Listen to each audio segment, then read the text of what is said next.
வணக்கம் நண்பர்களே, நான் உங்கள் இணைய சட்ட ஆலோசகர் வழக்கறிஞர் குமரேசன்.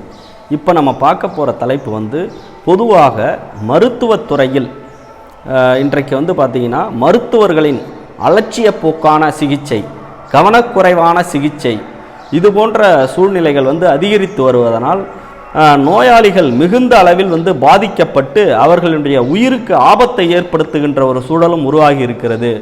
மருத்துவத்துறையில் போதிய கவனமின்மையோடு மருத்துவர்கள் சிகிச்சை அளித்து வருகிறார்கள் என்பது இதுபோன்ற வழக்குகள் நீதிமன்றங்களில் தாக்கலாகி வருவதிலிருந்து நமக்கு தெரிய வருகிறது. இது குறித்து இந்த காணொளியில் பார்க்கலாம். பொதுவாக திருச்சி மாவட்டம் மணப்பாறை அருகே இருக்கக்கூடிய ஒரு கிராமத்திலிருந்து ஒரு 30 வயது மதிக்கத்தக்க ஒரு நபர் கடந்த 2016ஆம் ஆண்டு மிகுந்த வயிற்று வலியால் அவதிப்பட்டு வந்துள்ளார். அவர் மணப்பாறை ஒரு தனியார் மருத்துவமனைக்கு சென்று அந்த வயிற்று வலியை சரி செய்வதற்காக சிகிச்சையில் சேர்ந்திருக்கிறார். அதை பரிசோதித்த டாக்டர்கள் வயிற்றிலே நீர்க்கட்டி இருப்பதாகவும் நீர்க்கட்டியை அகற்றினால் சரியாகிவிடும் என்றும் அந்த பெண்ணிற்கு சிகிச்சை அளித்ததாக தெரிய வருகிறது. சிகிச்சை முடிந்த பின்பும் அந்த பெண் வீடு திரும்பிய பின்பும் பின்னிட்டு வயிற்று வலி மேலும் மேலும் அதிகரித்து வந்ததாக தெரிய வருகிறது. அதனால் அவதியுற்ற அந்த பெண் மீண்டும் திருச்சியில் இருக்கக்கூடிய ஒரு தனியார் மருத்துவமனைக்கு சென்று அங்கே ஸ்கேன் செய்து பார்த்தபோது அந்த பெண்ணினுடைய வயிற்றில் அங்கே டாக்டர்கள் காயத்துக்கு கட்டு போடுகின்ற துணி வைத்திருப்பதை அந்த பெண்ணின் வயிற்றில் வைத்து தைத்திருப்பது இந்த ஸ்கேன் ரிப்போர்ட்டில் தெரிய வருகிறது. மேலும் அந்த பெண்ணினுடைய வயிற்றில் இருந்த கர்ப்பப்பையையும் அகற்றியது தெரிய வருகிறது. அந்த பெண்ணுடைய சம்மதம் இல்லாமல் அவருக்கு தெரிவிக்காமல் அவரது கர்ப்பப்பையும் அகற்றியுள்ளது இந்த ஸ்கேன் ரிப்போர்ட்டில் தெரிய வருகிறது. உடனே அந்த பெண் மீண்டும் அந்த வயிற்றில் இருக்கும் துணியை அகற்றுவதற்காக திருச்சி ஒரு தனியார் மருத்துவமனையில் சென்று மீண்டும் அறுவை சிகிச்சை செய்து அந்த வயிற்றில் இருந்த துணியை அகற்றிவிட்டு திரும்ப சிகிச்சை பெற்று வந்துள்ளார். பின்னிட்டு அந்த மணப்பாறை மருத்துவமனையால் பாதிக்கப்பட்ட அந்த பெண்மணி மதுரையில் இருக்கக்கூடிய மாநில நுகர்வோர் ஆணையத்தில் மனு தாக்கல் செய்கிறார். அந்த மனுவில் தனக்கு ஏற்பட்ட அநீதியை அங்கே எடுத்துரைக்கிறார். பொதுவாக டாக்டர்கள் கவனமின்மையோடு செயல்பட்டு அவரது அனுமதி இல்லாமல் அவரின் கர்ப்பப்பையை அகற்றியதோடு மட்டுமல்லாமல் அவருடைய வயிற்றில் காயத்துக்கு கட்டுப்போடும் துணியை வைத்து தைத்ததோடு மிகுந்த சிகிச்சை குறைவு ஏற்பட்டுள்ளதை மையமாக வைத்து அவர் வழக்கு தாக்கல் செய்தார். இந்த வழக்கை விசாரித்த மதுரை மாநில நுகர்வோர் நீதிமன்ற நீதிபதி கருப்பையா அவர்கள் பொதுவாக டாக்டர்கள் கவனக்குறைவோடு செயல்பட்டது தெரிய வருகிறது. பெண்ணின் வயிற்றில் துணியை வைத்து தைத்திருக்கிறதும் தெரிய வருகிறது. மேலும் அவருடைய அனுமதி இல்லாமல் கர்ப்பப்பையை அகற்றியதும் தெரிய வருகிறது. ஆகவே அந்த பாதிக்கப்பட்ட பெண்மணி கோரிக்கை விடுத்த 99 லட்சம் ரூபாய் அந்த பெண்மணி கோரிக்கை விடுத்திருக்கிறார். இருந்த போதிலும் இந்த மருத்துவமனை நிர்வாகம், அதாவது இந்த சிகிச்சை குறைவு ஏற்படுத்திய தவறான சிகிச்சை வழங்கிய மணப்பாறை தனியார் மருத்துவமனை நிர்வாகம் இந்த பாதிக்கப்பட்ட பெண்ணிற்கு ரூபாய் 25 லட்சம் இழப்பீடு வழங்க வேண்டும். அதை இந்த உத்தரவு தேதியிலிருந்து 1 மாதத்திற்குள்ளாக வழங்க வேண்டும்.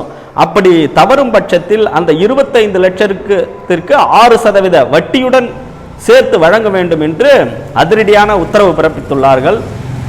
இப்போ இது போன்ற வழக்குகள் பெரும்பாலும் நுகர்வோர் நீதிமன்றங்களில் அதிகரித்து வருவது மருத்துவத்துறை எதை நோக்கி சென்று கொண்டிருக்கிறது, அங்கே டாக்டர்கள் என்ன செய்து கொண்டிருக்கிறார்கள் என்பதை வினா எழுப்பும் விதமாக இருக்கிறது. ஏன்னா அலட்சிய போக்கு, கவனமின்மை, அதாவது இதர துறைகளில் பணியாற்றுபவர்கள் கூட சில நேரங்களில் அலட்சிய போக்கோடு இருந்தால் கூட அதை பின்னிட்டு சரி செய்து விடலாம். ஆனால் மருத்துவத்துறையில் உயிரை காப்பாற்றுகின்ற ஒரு துறையில் இருக்கக்கூடிய டாக்டர்கள் இறைவனுக்கு நிகராக ஒப்பிட்டு பார்க்கப்படுகிறார்கள்.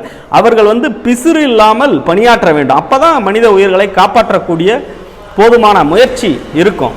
இவர்கள் கவனமின்மையோடு செயல்பட்டாலும் தவறான சிகிச்சை வழங்கினாலும் அங்கே நோயாளியாக சேர்கின்ற நபர்களுக்கு எவ்வித பாதுகாப்பையும் அந்த மருத்துவர்கள் உறுதி செய்ய முடியாது. அவர்களின் உயிரிழப்புக்கு இந்த மருத்துவர்களே காரணமாக இருக்கக்கூடிய சூழல் இருக்கிறது. இதுக்கு என்ன காரணம், என்ன பிரச்சனை மருத்துவத்துறையில் ஏற்படுகிறது என்றால் பொதுவாக ஆங்காங்கே போலி டாக்டர்கள், போலி மருத்துவர்கள். ஏதாவது ஒரு யூனிவர்சிட்டியில் பொதுவாக போலியான சான்றிதழ்களை பெற்று வந்து விடுவது, அவர்களும் வந்து சிகிச்சையில் மருத்துவராக மருத்துவமனையில் சேர்ந்து விடுவது அல்லது அவர்களாகவே மருத்துவமனையை ஏற்படுத்தி விடுவது, இது போன்ற நிகழ்வுகள் வந்து அதிகரித்து வருகிறது தான் இந்த மாதிரி கவனமின்மையான சிகிச்சைக்கு காரணமாக இருக்கக்கூடுகிறது. மேலும் வெளிநாடுகளில் சென்று படிக்கக்கூடிய டாக்டர்கள் இங்கே வந்து நமது இந்திய நாட்டில் மருத்துவ கவுன்சில் அதில் வந்து டாக்டராக பதிவு செய்து அங்கீகார சான்றிதழ் பெற வேண்டும். அப்போ அந்த வெளிநாட்டில் படித்த டாக்டர்கள் இங்கே வந்து அங்கீகார சான்றிதழ் பெறுவதற்கு இந்த மருத்துவ கவுன்சிலில் பணியாற்றக்கூடிய அதிகாரிகள் வந்து போதிய லஞ்சம் பெற்றுக்கொண்டு தகுதியில்லாத நபர்களையும் டாக்டர்களாக பதிவு செய்து அங்கீகரித்து தகுதி சான்று வழங்கி விடுவதாகவும் நம்ம இதற்கு முன்பாகவே ஒரு வீடியோ போட்டோம். அப்போ தகுதியில்லாத டாக்டர்களுக்கு தகுதி சான்று வழங்கி சிகிச்சையில் அவங்கள வந்து பணியாற்ற அனுமதிச்சா அப்போ இது போன்ற கவனமின்மையான தவறான சிகிச்சையில் தான் மக்களுக்கு வழங்கக்கூடிய நிலை இருக்குது. இது மேலும் அதிகரித்து வருவதை காட்டுகிறது. மேலும் இதர மருத்துவம் படித்த இப்போ வந்து ஆயுஷ் மருத்துவம் படித்த நபர்கள் வந்து அலோபதி மருத்துவத்தை கையாளுவது, இது போன்ற நிகழ்வுகளிலும் கூட சில சிகிச்சை குறைபாடுகள் ஏற்படக்கூடிய ஒரு நிலை இருக்கிறது. இது ஒட்டுமொத்த பாதிப்பும் வந்து மக்களைத்தான் சென்றடைகிறது.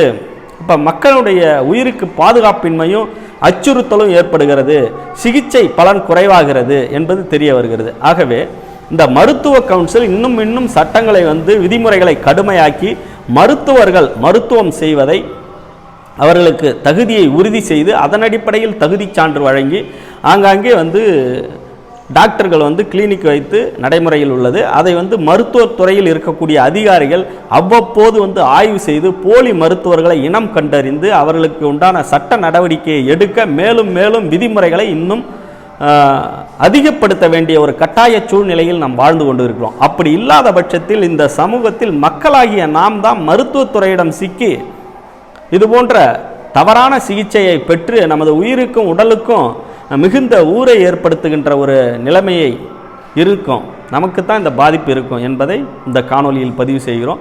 அப்போ உரிய அரசு, உரிய மருத்துவ கவுன்சில் இது சம்பந்தமான நடவடிக்கைகளை மேற்கொள்ள வேண்டும்.